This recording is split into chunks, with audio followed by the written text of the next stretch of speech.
Hello everyone. Today I thought I would share with you my favorite thing to write, and that is dialogue. I love dialogue. I have always loved dialogue. And what I love about it is that you can show so much atmosphere and personality with just a few placements of words, and you get to break a lot of grammar rules. Because if you don't want your dialogue to sound stiff, and you want your characters to sound different, then you need to break those rules. Here I have some dialogue. It's pretty basic. There's not much going on, but I thought we needed to start with something first. So we have two main characters, Uma and Kyo, and also their friend Jenny, who comes in a little bit later. Where is Jenny? She is never late, Uma said. I don't know. It's not like I'm her keeper, Kyo replied. It's her birthday. She shouldn't miss her own birthday. There are 6 hours to midnight. There's plenty of time to get drunk, Kyo said. Hello. Sorry I'm late, Jenny said. Uma waved. There you are.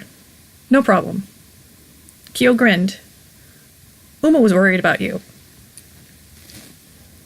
So there's nothing wrong with the dialogue as far as grammar and structure, except for, I forgot that little apostrophe S there. But it doesn't have much flavor. We don't know where they are, what they're doing, or even who they are. So let's just take a few minutes and make some decisions about who Jenny is, who Kyo is, and what's going to happen when Jenny arrives.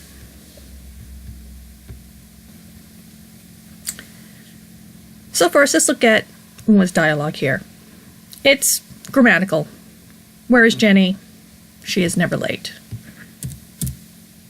Often when we speak, we use contractions, and we are allowed in our dialogue to do the same thing. So, where's Jenny? She's never late. And instead of Uma said, let's put in a little atmosphere. Let's bring Uma into the scene. Maybe they're in a coffee shop or a diner, and it's wintertime, and she's coming in from the cold.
Okay, so here we have Uma squeezed herself into the booth, her wet boots squeaking on the floor. She shoved her snow-sodden hat into the corner. Hey, where's Jenny? She's never late. So we've established a couple of things here. We know that it's snowing outside, it's wintertime, and Uma has not said hello to Kyo, which probably means they're quite close friends because she didn't greet him formally. I don't know. It's not like I'm her keeper. No, there's nearly nothing wrong with that, so let's just keep it for now. But let's just change this to, let's keep this a comma.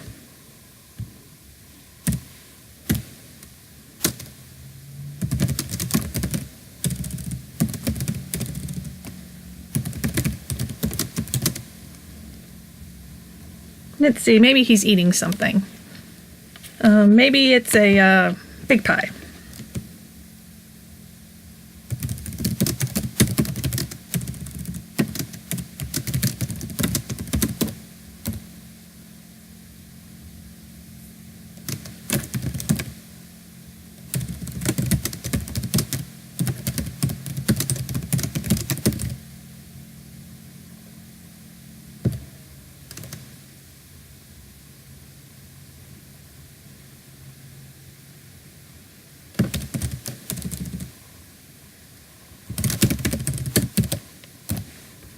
Alright, so here we've applied some body language to Kyo. I don't know, it's not like I'm her keeper, Kyo replied with a mouthful of whipped cream and apple pie. He wiped crumbs from his beard and shrugged. So, here Kyo is unconcerned about their missing friend. He's more interested in his pie. And we've also given him a little description. He has a beard.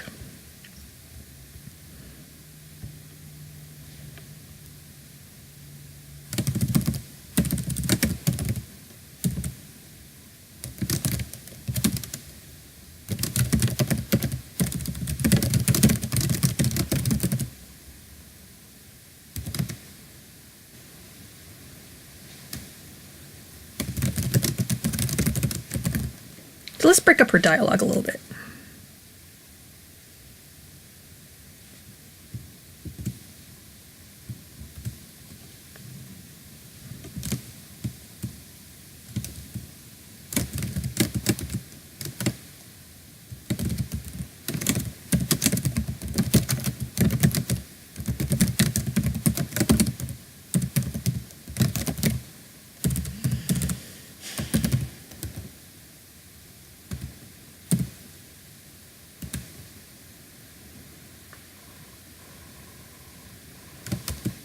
So here, Uma's a little disgusted with her friend, and so we've added a little bit of dialogue to show that maybe this also will give us a little hint into their background.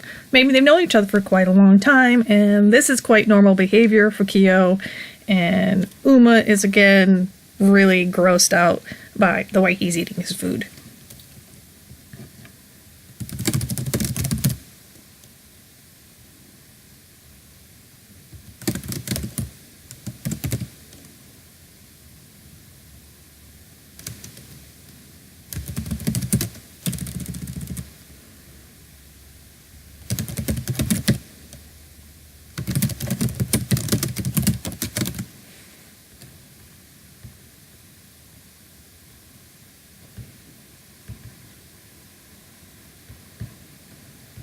So let's change this a bit here. Maybe try to give Uma a little bit of voice.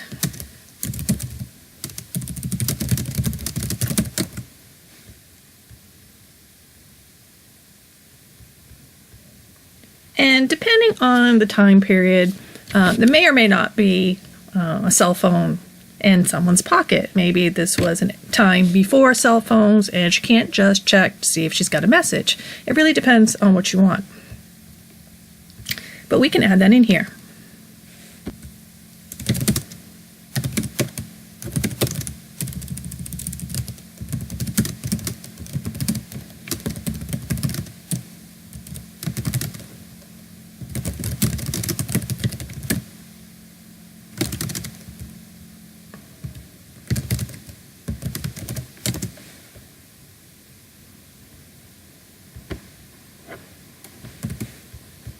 Now, how you choose to do dialogue for phone messages is up to you. It's still rather experimental. Depending on what I'm doing, I might put it over on the right if there is a long series of text messages. If it's something really quick, I may defer to something like this with a short action sentence, a colon, and then the message, or I might put the message on another line. And here is another example of where we're not being grammatical. Usually when you're texting, you misspell words and you don't follow all the grammar rules or even use punctuation. And we can even adjust this further and make it even more strange because it feels more natural to do it that way.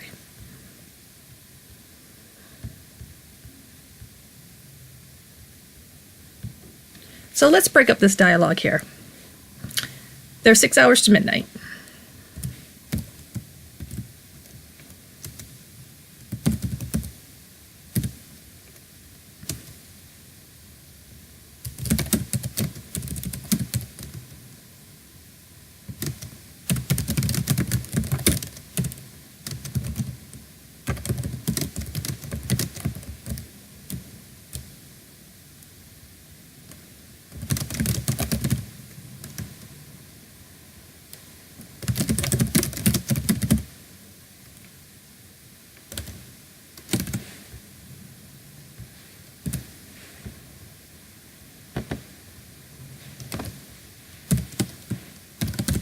And let's make this less grammatical and say, plenty of time to get drunk.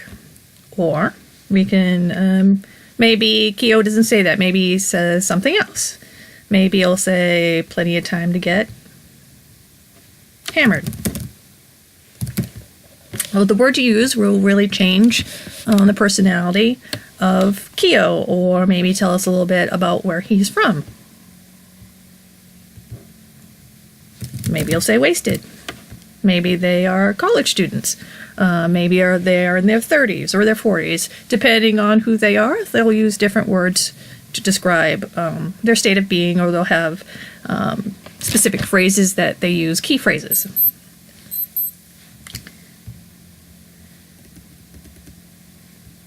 So here, this next line, Jenny is coming in. So maybe the diner bell rings, or maybe because it's cold, maybe the door swings open from a gust of wind.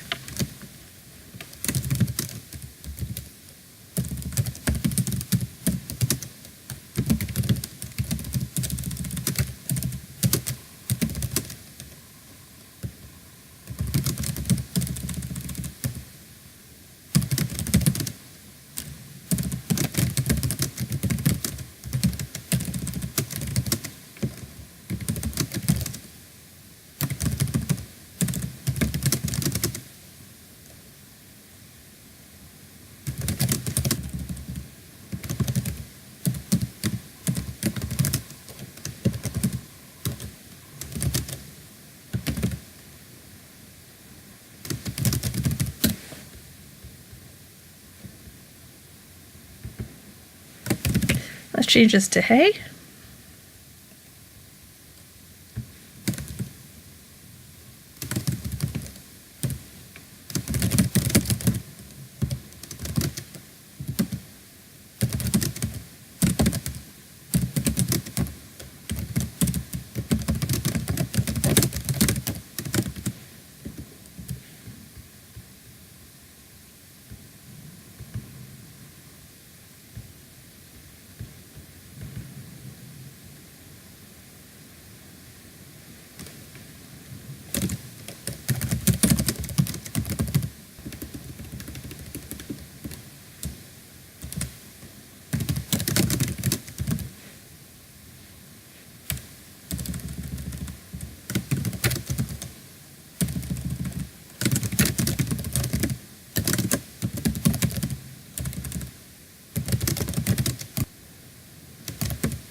All right, so here's Jenny. The diner's glass doors won't open, banging against the wall and bringing in a freezing swirl of snow and rain.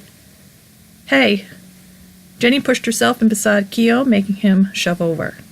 Accident on Main, had to hoof it, almost lost my... And here I've put in a dash to show an interruption. Often when we are speaking, we'll talk over each other, we switch topics, we go back to a topic that we talked about 4 sentences before to come back around to it. So it is actually quite natural for us to do that, and we can follow the conversation. When you're writing dialogue, you can also use that to great effect. Try not to overuse it because it can get confusing, but it is especially effective in an argument between 2 or more characters, because when people argue, they talk over each other because nobody wants to listen. So let's finish this off. Let's see. Let's have Uma interrupt. Let's take this out.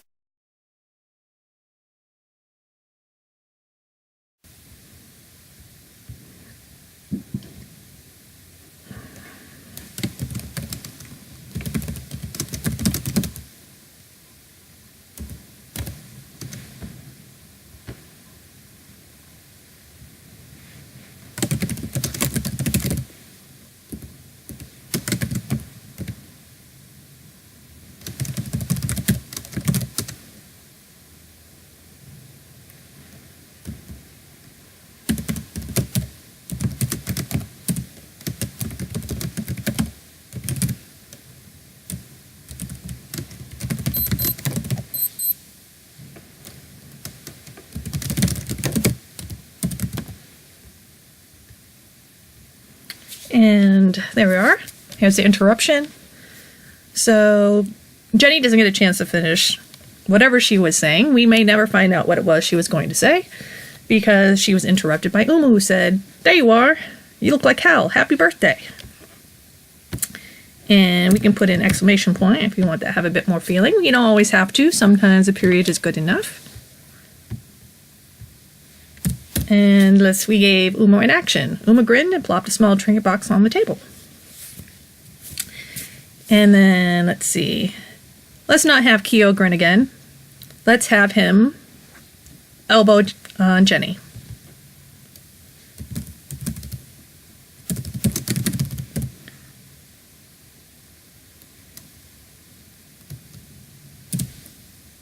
It's okay. Kyo elbow Jenny. Uma was worried about you. And now, from here on, what you do is entirely, dependent on how this is going to go. We can actually have Jenny's phone ring and something bad happens, or we could have had her come in with rather a long face, and her friends might not notice that she's not herself just yet until a few sentences into the dialogue. The sky's the limit. The more atmosphere you put in, the more interruptions, ungrammatical sentences, short phrases, cut-offs, the more authentic your dialogue sounds, and the more flow you have to your story. So the keys to the dialogue, some tips I have for you are, number one, listen to how people speak, especially if someone has an accent, or English is not their first language. Listen to how they are structuring their words. It's not always about the things that they're dropping. Sometimes it's about the things that they aren't saying, or maybe words that they are putting in that a native speaker wouldn't. If they're from Canada, maybe they are ending things with A. Or if they speak Japanese, maybe they might occasionally put in the word ne if they're asking you a question or confirmation of what they've just told you. So listen to the people around you. Also pay attention to how people change when they are speaking. You might speak differently when you're talking to your parents, to your friends, or to a colleague. Even when you're on the phone, your voice pitch may change if you're trying to be professional. You're talking to a client. You want to sound like you know what you're talking about. So your pitch does change than if you are speaking to a friend and making plans to go out. You're more loose with your speaking and your grammar. And that leads us to number two, loosen the grammar and structure. It's not that we don't speak grammatically, but we usually reserve that for areas of business, speeches, presentations. If we are speaking to family and friends, we are much looser. We don't always say everything that we want to say, because the person that we're talking to will often fill in that information. The more the person knows about you, the less you have to say. And if you're talking to a stranger, you will fill in more information because they don't know you as well. Number three, avoid talking heads. Atmosphere adds mood. Now, if two characters are arguing, we're not always going to interrupt that with atmosphere. We know where they are and where they're having their argument, so they may go on for a bit, going back and forth. But don't forget to put in their actions, things going on in the room, especially if they're not alone. Use action to show personality and voice. Remember, a character's voice is not just the words that they're saying, it's how they're saying them, how long their sentences are, how short they are. If they are putting in words that are not English, sometimes people will pepper their speech. They'll go back and forth. Vary the length of sentences and phrases. We don't always speak in long, drawn-out monologues. Sometimes we do, and that's great, but most often our sentences are shorter and they're clipped. So try to find a balance between the two, and the dialogue that you write will have a sort of sound to it. So don't be afraid to read it out to yourself and listen for that rise and fall of the dialogue. Number 6, don't be afraid to interrupt or trail off. We can interrupt with a dash, or we can trail off with an ellipsis. We don't always finish our thoughts. We cut them off, we go off on a tangent, and then we remember, oh yeah, and we come back around.